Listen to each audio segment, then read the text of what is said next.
a monastery on the edge of the Iga Mountains, 1587. A young monk warrior named Renji drops to his knees mid-training, not from a wound, not from hunger, but from something he can't name. His teacher, the old swordsman, Master Aizen, doesn't rush to help him.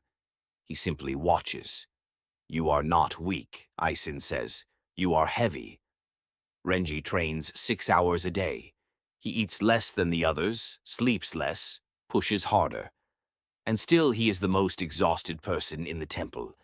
Meanwhile, on the other side of the mountain, an old hermit named Sojun, once a feared duelist, now a wandering painter and poet, walks for 16 hours a day, fights when challenged, paints through the night, and somehow never seems to tire.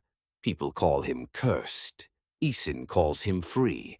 What if the tiredness you feel every single day has nothing to do with how hard you work, and everything to do with what you're secretly carrying?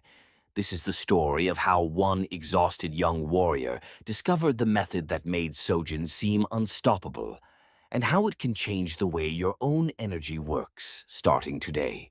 Chapter 1. The Collapse. Renji had arrived at the temple 2 years earlier, hungry to prove something. To his father, to himself, to anyone watching. He trained obsessively.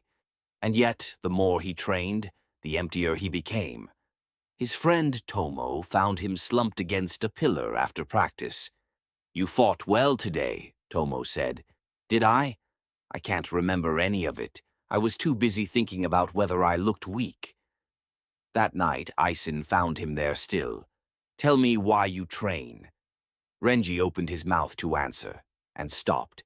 He realized for the first time he didn't know. "That uncertainty," Aizen said, "is the heaviest stone a person can carry." Chapter 2. The Empty Pack. The next morning, Aizen handed Renji an old traveling pack. "Fill it with everything you believe you need for the road ahead." Renji filled it. Spare robes, ink, scrolls, tools, food, a second blade. Aizen watched him struggle to lift it. "Now," he said, "remove everything that exists only to impress someone who isn't here." Renji removed item after item. Half the pack emptied, then more. By the end, he carried only a robe, a bowl, and a blade. "This is the first secret of energy that never runs dry," Aizen said. "It isn't built, it's uncovered. By removing the weight you didn't need to carry in the first place." He told Renji about Sojun, who once owned 3 houses and a reputation as Japan's fiercest blade, and gave all of it up. People think he lost everything. He says he finally put it down. Chapter 3. The Mirror. Trap. For a full week, Aizen asked Renji to simply notice every thought of comparison, every flicker of wanting to be seen as strong. By day 3, Renji was stunned by how much of his mind was occupied by an invisible audience. Every strike, am I better than Tomo? Every meal, am I eating like a disciplined warrior should? This split, Aizen explained, between the part of you that acts and the part of you that performs, that is where your energy disappears, not into your muscles, into the gap between the two. Renji tried something new. Train only for the training. Eat only the meal in front of him. At first, his mind kept drifting back to judgment and rank, but by the 7th day, something cracked open. A single hour where his sword moved and his mind made no comment about it at all. For that hour, he wasn't tired. He felt, for the first time in months, like he had energy to spare. Chapter 4. Why the mind burns. Fuel the body.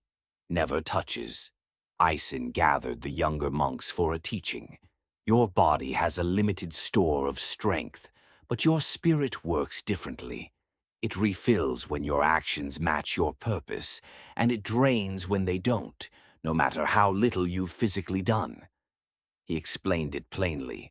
When your attention is split, doing one thing while worrying about another, it costs far more energy than the task itself. When you act to be approved of rather than to fulfill your own purpose, the mismatch itself is the drain. Sojun never fought to prove anything. He fought, painted, and walked simply to meet the moment in front of him.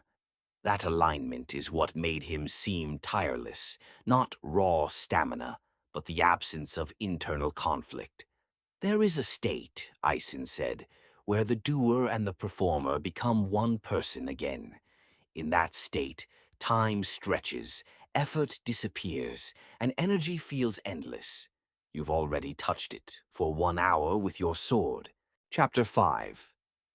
The match that should have been a loss. Months later, Renji was matched against Daigo, the strongest student in the temple, who had beaten him in every prior contest. The old Renji would have spent the night spiraling. This Renji slept soundly, prepared simply, and walked to the courtyard with nothing to prove. The match began. Renji didn't try to win. He simply responded to whatever Daigo offered. Minutes in, Daigo's breathing grew ragged, his form sloppy, his frustration rising. Renji, calm and unhurried, looked like he'd barely started. When Daigo finally stepped back, hands on his knees, he gasped, "How are you not tired? I'm winning the exchanges and I can barely stand." Renji answered simply, "You're fighting to win. I'm just here." That night, Aizen told the others. Daigo split his energy between fighting and fearing the loss. Renji spent his energy on nothing but the present moment. That is the entire difference. Chapter 6. 90 Days of Nothing New. Renji was sent to live with the Silent Order on the ridge above the temple for 3 months. The same rhythm, every single day, no exceptions. The first week nearly broke him, not from labor but from boredom. He realized he had spent his whole life chasing novelty and excitement, and that chase itself had been draining him for years. Carrying water on the 9th day, his mind wandered. "This is beneath me," an old monk noticed. "You are resisting where you are.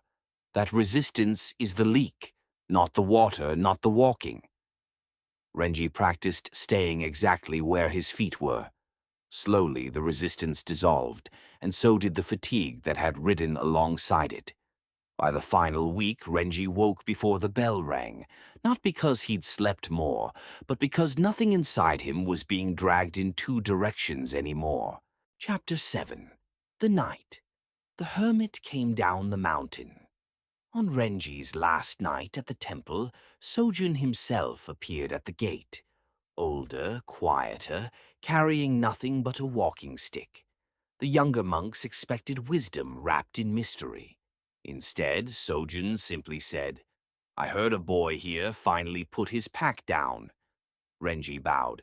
"I don't understand how you've never tired in 60 years of fighting and walking and painting." Sojun smiled. "I never said I wasn't tired. I said I never carried anything I didn't need to. Those are different things." Then he turned and walked back into the dark, leaving Renji with the only lesson that mattered. The tiredness that follows you through your days was probably never about how much you do.